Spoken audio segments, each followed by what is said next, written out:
everyone, today I am here with another video where I would like to discuss the importance of student life in future. So what do we do in future? What are the aspects we can try, or what are the things we can try to have a successful future?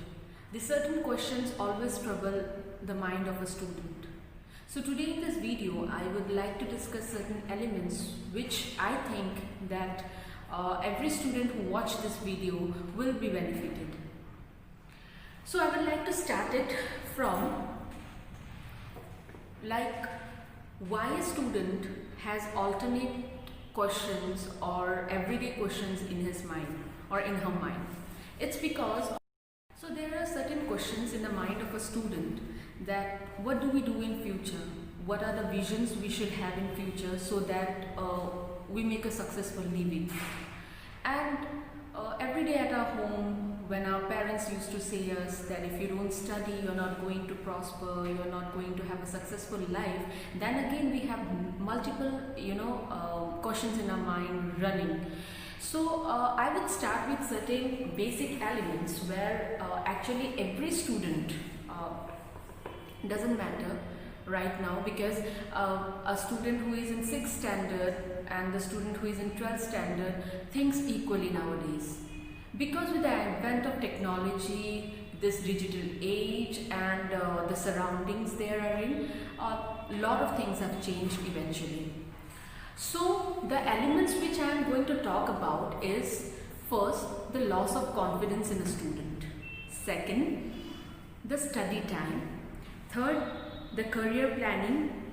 Then the grades, which a parent always emphasizes on a student. Then again, eventually the graph comes down for motivational speeches, like today I am giving you one, the counseling sessions, the tuition classes. Nowadays many students go for yoga training, music therapy and whatnot. So these things come on in a process. Like if a student is having a low confidence level and there is a lack of motivation, their parents usually ask the student to take up such classes such as motivational classes or yoga classes or therapy sessions and all. It's only because they want their child to prosper in the particular school they have given, or in the particular class they are competing with their fellow classmates. So is that correct? The question is that because already a student, no matter in which standard he is always in a pressure of securing good grades. So way or the other, are we pressurizing our children to secure good grades, not only in studies but also in extracurricular activities? Nowadays when we see, there are a lot of TV channels where we see competitive dance program, music shows, or else extra performing art skills are there. So I'm not saying those are wrong or those are bad if you encourage your wards to give perform there. But my only question is that along with the studies, if we are constantly pressurizing our children for those kind of activities, will they understand what is good for them and what is bad for them? Rather, why can't we do one thing, that we can set them free? If you're good in studies, you can carry on your studies well. If you're good in music, you can carry on your music well. If you're good in dance, if you're good in art, eventually whatever the student is good in, he can or she can perform in that, or can train themselves in that, rather than pushing them constantly for education and also for extracurricular activities. Because student life is the base of a future of a particular human being. Now, the important thing, there are instances at home, like everyone we have faced that those kind of instances. You are not studying well, what you will become? You will be worthless. You are not studying, you are not securing good marks, what will happen? You are going to work in a shop. You're not studying well, you're not getting good grades. Okay, fine. Nobody will care for you. No one is going to take care of you. My thing is that the base of every motivation, or you can say inspiration, is from home. If a parent or an elder speaks to a child like this, eventually the confidence level of that child will deteriorate. Eventually the child will start thinking, oh okay, so I'm of no use. I have secured 30 out of 50, so okay fine, I'm not a good student. Because he or she is labeled as not a good student by his own family members. So this motivation and inspiration, or you can say the self-confidence, this all things starts from home. My only request to the parents and elders or the surroundings or to the people whom the children look up to, use certain words or filter those words which you are using for the students. Only because if you are not filtering those, that would be a problem for you and problem for your child even. Now, here I would like to focus on the main part which I have started in the starting of this video is education. No doubt education is important. Without education, the life can. So without education, your life can't be successful. Education is the prime thing which is needed for uplifting your quality of life. So now when I started this video, I told you that I am going to talk about the student life. Why I said about student life is only because the education part and the student life is correlated. The base of a student life is education. And a student has to understand that education is important enough for his future life. So, if a student is not studying well, or if a person is not educated, I am not saying he is not successful in his life. An uneducated person is also successful in terms of money, in terms of fame. But the quality which is needed to live a life, that would be missing from the life of an uneducated person. So, a child has to understand one thing, that education is the prime base for a successful living. Not only to be an IAS officer or to be a doctor, to be an engineer, but to live a quality life. Now, I also agree that excessive studying or always in a routine of studying sometimes bores a student. So what do we do for that? So it's now upon a parent or the guide or the student himself to make that study hour or that study part interesting. So how do a parent or a guide or the student himself or herself can make that study part interesting?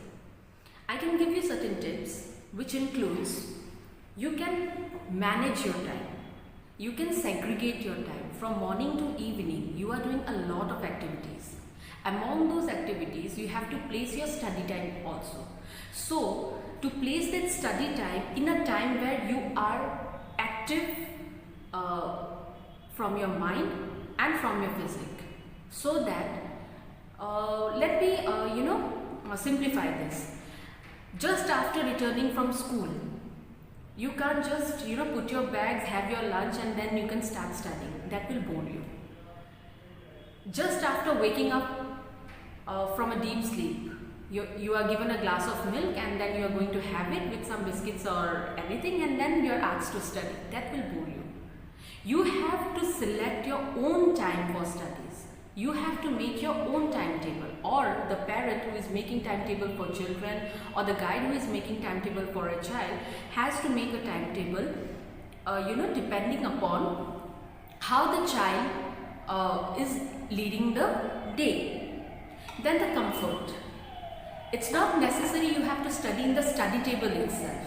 If you are comfortable sitting in the dining table, if you are comfortable sitting on the floor and study, if you are comfortable just sitting on the sofa and you feel good studying there, you can study well.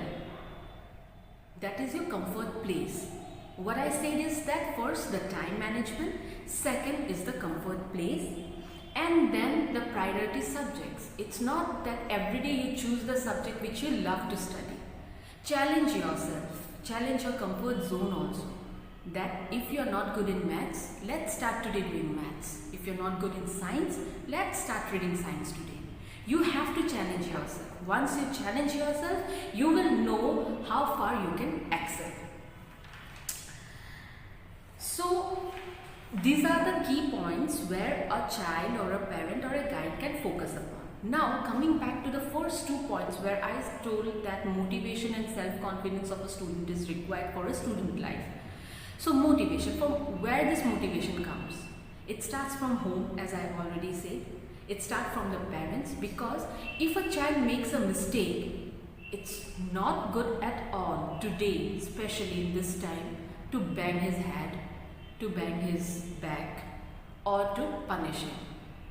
There is a simple way: make him sit and understand what wrong he has done and what are the consequences after doing that activity. He or she will get motivated next time not to do that kind of blunder once more. Selection of words, as I said, it's very necessary. You have to be very particular about the speech, because nowadays students are very handy with their mobiles.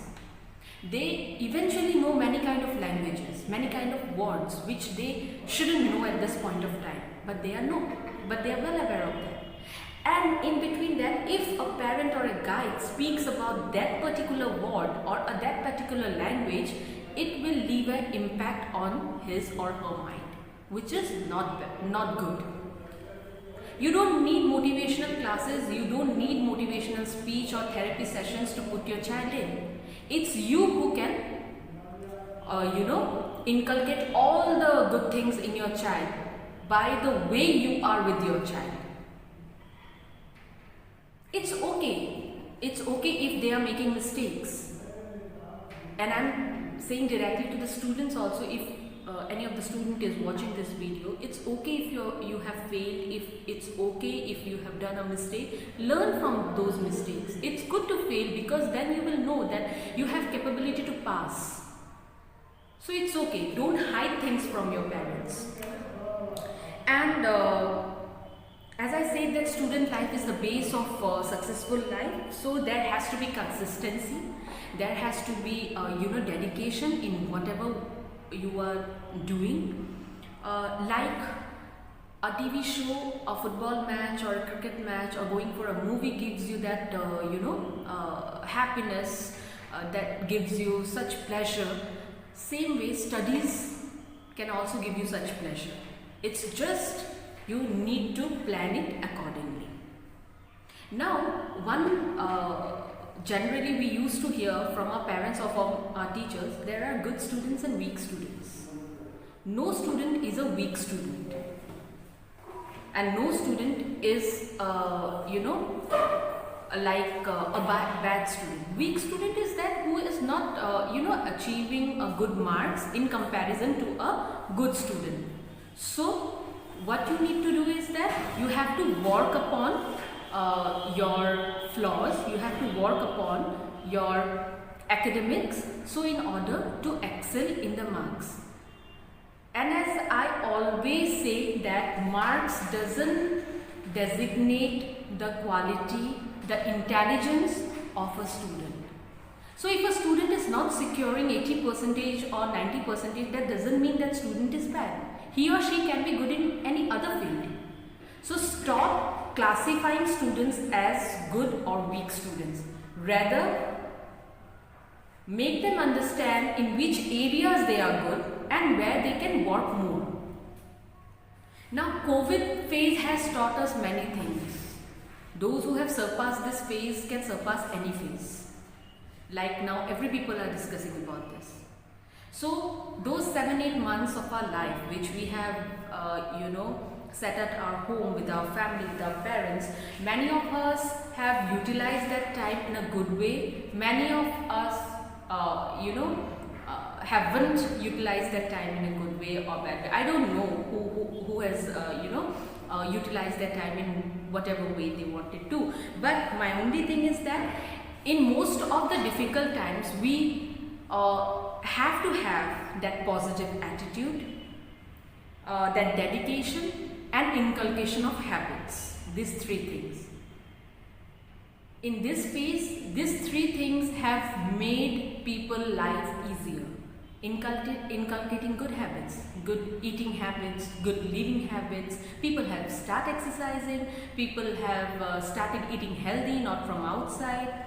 Then they have a positive attitude.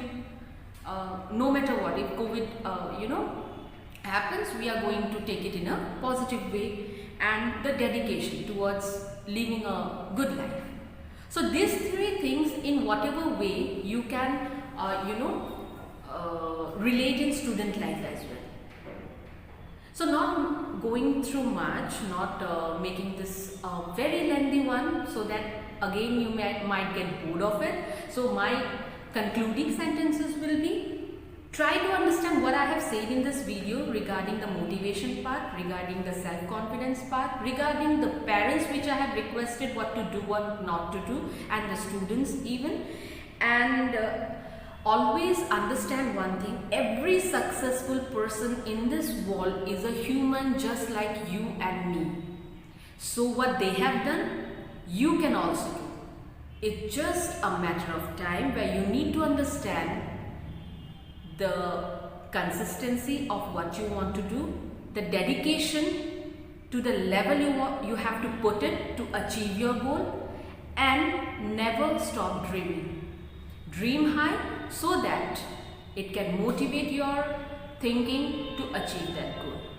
Thank you, and I'll come up with another video very soon.